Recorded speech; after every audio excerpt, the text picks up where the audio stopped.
उत्तर प्रदेश के बदायूं में महिला के साथ हुई दरिंदगी। मंदिर का पुजारी बनाता रहा महिला को अबस का शिकार। आइए सुनिए राहुल नागपाल। पर पट्टी बांध करके ये देखता रहा कि तेरे मंदिर में तेरी सेविका की, जो तेरी सेवा करती है, उसकी इज्जत तार तार हो रही है, और तेरा पुजारी जो तेरे नाम पर खाता है वो उसकी इज्जत लूट रहा है, उसके चेले उसकी इज्जत लूट रहे हैं, और भगवान देखता रहा। तो मैं कहता हूं कि भगवान नाम की कोई चीज नहीं, और भगवान है तो वो पागल है और वो अंधा है। क्योंकि जय भीम नमो बुद्धा। दोस्तों, मैं राहुल नागपाल और आप देख रहे हैं राहुल लाइफ 85। खबर उत्तर प्रदेश से है। उत्तर प्रदेश में जो योगी सरकार है, और योगी सरकार जब से आई है और जिस नारे के साथ आई थी, बस बात इतनी सी है कि उस नारे पर वो खरे उतर रहे हैं। योगी सरकार ने नारा दिया था बेटी बचाओ और बेटी पढ़ाओ। योगी सरकार ने नारा दिया था कि बेटियों की रक्षा करना योगी सरकार, बीजेपी सरकार का प्रथम जो है वो काम होगा कि बेटियों की रक्षा की जाए। लेकिन जब से योगी सरकार आई है तब से आए दिन उत्तर प्रदेश में जिस प्रकार से महिलाओं की आबरू तार तार की जा रही है, लगता है कि शायद योगी सरकार अपने दिए हुए नारे को भूल गई है। और कहीं ना कहीं योगी सरकार जो है वो, योगी सरकार में जो इस प्रकार का काम कर रहे हैं, जो ये जघन्य अपराध कर रहे हैं, उनमें खौफ नहीं रहा है।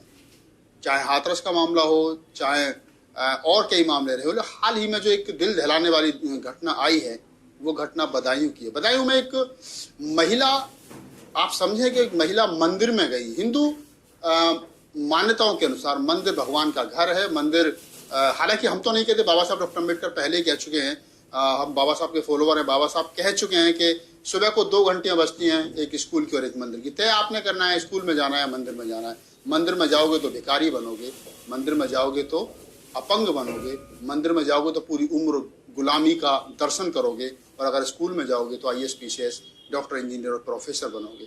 तो उसके बावजूद भी जो इस देश की महिलाएं हजारों साल मनुवाद की गुलाम रही, वो बाबा साहब को नहीं पढ़ रही, नहीं समझ रही, फिर भी मंदिरों में जा रही। चलिए, ये आदमी की, हमारे संविधान ने जो हमें आज़ादी दी है कि कोई भी आदमी किसी भी धर्म को मान सकता है, और किसी भी संस्था का सदस्य या किसी भी संस्था का पदाधिकारी या जो उसके फंडामेंटल राइट्स हैं उसको वो मान सकता है। तो मैं उसी संदर्भ में बात कर रहा हूँ कि जिस प्रकार एक महिला बदायूं में एक मंदिर में गई, और मंदिर में जाने के बाद जब उसने पूजा की, तो वहाँ के पुजारी जो है, जो जाति से पंडित हैं, ब्राह्मण हैं, ये बताया, शुक्ला उनका जो सरनेम जो बताया जा रहा है। तो एक जो पुजारी है, पुजारी ने उस महिला के साथ रेप किया, पुजारी के चेलों ने उस महिला के साथ रेप हुआ, अर्थात उस महिला के साथ गैंग रेप हुआ। और गैंग रेप के बाद में उस महिला को के गुप्तांग में रॉड डाल करके उसकी हत्या कर दी। अब आप समझें इस पूरे सिस्टम को कि भगवान के घर में मंदिर भगवान का घर है हिंदू मान्यताओं के अनुसार, और जिस भगवान से वो मांगने के लिए वहां जा रही थी, जिस भगवान को वो जल चढ़ा रही थी, दूध चढ़ा रही थी, खीर चढ़ा रही थी, और अपने तमाम प्रसाद चढ़ा रही थी, और जिस भगवान से उसको उम्मीद थी कि भगवान उसकी रक्षा करेगा, उसी भगवान के सामने उस भगवान के ठेकेदार ने, भगवान के पुजारी ने उसकी इज्जत तार तार कर दी। और तार तार ही नहीं की, उसके गुप्तांग में रॉड डाल दी गई। अगर दिल्ली में चलती बस में गैंगरेप होता है और उसमें एक लड़की के साथ में इस तरीके की हरकत होती है, तो उस पूरा देश हिल जाता है। लेकिन आज बदायूं में एक महिला के साथ सेम जो रिपोर्ट, जो व्यवस्था है, या मैं एक तरीके से कहूँगा जो सेम कंडीशन है जो दिल्ली में हुई थी, वही कंडीशन उसी तरीके से एक महिला को बदायूं में रेप कर दिया गया, और उसके गुप्तांग में रॉड डाल दी गई, उसकी हत्या कर दी गई। योगी सरकार कह रही है कि हम दोषियों के खिलाफ कानूनी कार्रवाई करेंगे। यही मामला हाथरस में भी हुआ, तब भी कहा था कि दोषियों के खिलाफ कानूनी कार्रवाई करेंगे। हुआ क्या? पहले दोषियों को बचाने में योगी सरकार लगी रही, क्योंकि लड़की वाल्मीकि थी, दलित समाज की थी, और बचाने वाले जो करने वाले थे, जो आरोपी थे, वो सवर्ण थे, वो ठाकुर थे। बहुत ज़्यादा प्रेशर के बाद में हाथरस का आपको पता है कि किस प्रकार से वहाँ FIR हुई थी। अब ये जो बदायूं वाला मामला, मेरा इस पूरे मामले पर सिर्फ एक स्पष्ट रूप से कहना है, देश के तमाम बुद्धिजीवी लोगों से, महिलाओं से, खासतौर से मेरा कहना है, दलितों से, SC ST OBC माइनॉरिटी के लोगों से कहना है कि पहले आप ये समझ लीजिए, सिस्टम को समझ लीजिए। इस वीडियो को बनाने का उद्देश्य भर सिर्फ इतना है मेरा कि जिस भगवान को आप, जो भगवान, हमारे बड़े नेता हैं शरद यादव जी, उन्होंने एक बात कहा था कि अगर भगवान मुझे मिले तो मैं कभी उससे हाथ जोड़ करके कहूँ कि तू हमारा पीछा छोड़ दे, तेरी हमें जरूरत होगी, तू जा यार, हमारा पीछा छोड़, तेरे बिना हमारा काम चल जाएगा। मैं उस शरद यादव की बात को रिपीट कर रहा हूँ कि भगवान अगर मुझे कहीं मिले, ये भगवान जो मंदिरों में, जो पत्थरों में जिसको हम पूजने के लिए जाते हैं, अगर मुझे कहीं मिले तो मैं इससे कहूं कि भाई तू हमारा पीछा छोड़, तेरी हमें जरूरत नहीं, तू जा यार, इस इंसान का पीछा छोड़ दे, इंसान को अपने काम करने दे, तो कम से कम आने वाली नस्लें गुलामी से बच जाएंगी। और ये जितनी महिलाएं मंदिरों में जाती हैं, ये पहली घटना नहीं है एक महिला का मंदिर में बलात्कार, उससे पहले सैकड़ों घटनाएं इस प्रकार की आई हैं कि मंदिरों में या देवघरों में किस प्रकार से महिलाओं के साथ में बलात्कार हुआ है। आज ये घटना आजाद भारत की है तो हमारे सामने है। आज भी आप चले जाइए दक्षिण में तो वहां किस प्रकार से देवदासी के नाम पर जो पंडितों के पुजारी हैं वो जो नाबालिग बच्चियां उनके साथ में रेप करते हैं और बाद में उनको देवदासी बना दिया जाता है, देवदासी के नाम से उनको पुकारा जाता है। आज भी इस प्रकार की घटनाएं हो रही हैं। तो ये समझने की जरूरत है कि ये भगवान नाम की कोई चीज नहीं है, और अगर भगवान होता तो मैं दावे के साथ कहता हूं कि उस मंदिर में बलात्कार नहीं होता। पुजारी को पता है कि भगवान नहीं है, इसलिए वो बलात्कार कर रहा है। पुजारी को ये मालूम, पेरियर साहब ने कहा था कि भगवान नाम का एक षड्यंत्र है, पेरियर साहब ने कहा था कि भगवान नाम का एक षड्यंत्र है। भगवान चालाक और चंट लोगों ने, भगवान नाम की जो चीज है चालाक और चंट लोगों ने पैदा की है अपने फायदे के लिए, और जिन लोगों ने इसको पैदा किया वो मुझे मालूम है, वो जानते हैं कि भगवान नाम की कोई चीज नहीं है, इसको हमने बनाया है, अपने फायदे के लिए बनाया है, सामने वाले को गुलाम बनाने के लिए, उसको अपंग बनाने के लिए, और उसको वो ताकि मंदिर में आकर के चढ़ावा चढ़ाता रहे और उस चढ़ावे से हमारे पेट पलते रहे और हमारे बच्चे पलते रहे। तो उस पुजारी को मालूम है, अगर उसको मालूम है तभी उसने बलात्कार किया। और पुजारी को ये पता होता कि ये भगवान का घर है, मंदिर है, भगवान तेरा कुछ बिगाड़ देगा, तो पुजारी बलात्कार नहीं करता। लेकिन पुजारी को ये मालूम था कि भगवान है ही नहीं, इसलिए उसने बलात्कार किया। उसे मालूम था कि भगवान तेरा कुछ बिगाड़ ही नहीं सकता, इसलिए उसने बलात्कार किया। लेकिन जिस महिला के साथ में बलात्कार हुआ, जो आस्था के साथ में मंदिर में जा रही थी, उसको नहीं मालूम था कि भगवान नहीं है, उसको मालूम था कि भगवान है और भगवान तेरी रक्षा करेगा, इसलिए वो दूध चढ़ाने वहां जाती थी।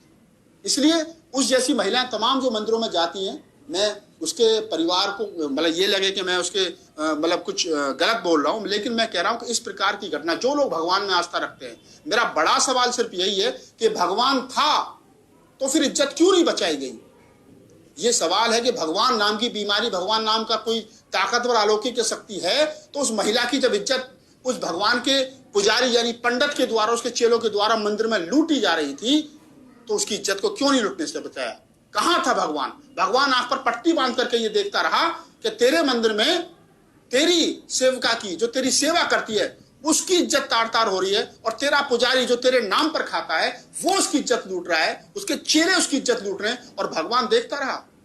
तो मैं कहता हूं कि भगवान नाम की कोई चीज नहीं, और भगवान है तो वो पागल है और वो अंधा है, क्योंकि उसको दिखता नहीं है। और अगर दिखता है तो भगवान कहां है, कहां सो रहा है, भगवान बताए। भगवान के नाम पर सवाल है, भगवान के होने पर वजूद है। मैं प्रश्न चिन्ह खड़ा करता हूं कि भगवान है तो भगवान बताए कि बदायूं में जब मंदिर में पुजारी महिला के साथ बलात्कार कर रहा था, जब पुजारी के चेले महिला के साथ बलात्कार कर रहे थे, जब पुजारी के चेले महिला के गुप्तांग में रॉड डाल रहे थे, तो भगवान कहां था। लोग कहते हैं कि चलते फिरते रोडों पर बलात्कार होते हैं, भगवान देखेगा। अरे भगवान के घर में बलात्कार हो गया, भगवान के पुजारी ने बलात्कार कर दिया, पुजारी के चेलों ने बलात्कार कर दिया, और भगवान देखता रहा। तो मैं अब कहता हूं कि भगवान है नहीं, और भगवान है तो अंधा और मूर्ख है। और पेरियार साहब ने कहा था कि भगवान नाम की बीमारी इस देश के चंट और चालाक लोगों ने अपने फायदे के लिए बना रखी है। और मैं कहता हूं वो महिला जिसके साथ बलात्कार, वो बेचारी, उसको ये पता था कि मैं भगवान के घर में पूजा के लिए जा रही हूँ, इसलिए जाती थी, उसकी आस्था थी उस मूर्ति के प्रति, उस भगवान के प्रति। लेकिन जो उस मंदिर का पुजारी था, उसे मालूम था कि भगवान नाम की कोई चीज नहीं है, इसलिए उसके दिमाग में डर नहीं था, इसलिए उसने मंदिर में बलात्कार किया।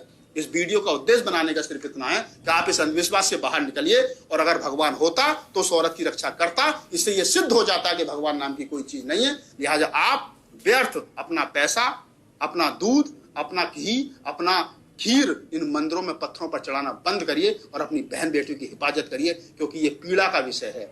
ये पीड़ा का विषय हमारे बुद्ध से लेकर के मान्यवर साहब काशीराम तक 2500 साल के इतिहास में हमारे SC ST OBC के तमाम महापुरुष इस बात को कह चुके हैं कि भगवान नाम की कोई चीज नहीं है। साइंस इस बात को कह चुका है कि भगवान नाम की कोई चीज नहीं है, लेकिन फिर भी आप मंदिरों में जाते हो, आपका शोषण होता है। अब तो हद हो गई शोषण की। भगवान के सामने बलात्कार पुजारी ने किया और उसके चेलों ने किया, और रॉड डाल दी गई गुप्तांग में, और भगवान देखता रहा। अब भी आप सोचेंगे कि भगवान है, और अगर आप सोचते हैं तो मैं सोचता हूँ आप मूर्ख हैं, आप मूर्ख हैं। और अगर आप बुद्धिमान हैं तो आज ही कसम खाइए कि हम मंदिरों में नहीं जाएंगे, और अपनी बहन बेटियों की रक्षा हम खुद करेंगे। अगर आपको मेरा वीडियो अच्छा लगा हो तो उसको लाइक कीजिए, शेयर कीजिए, कमेंट कीजिए, और हमारे वीडियो को आगे पहुंचाइए, और हमारे चैनल को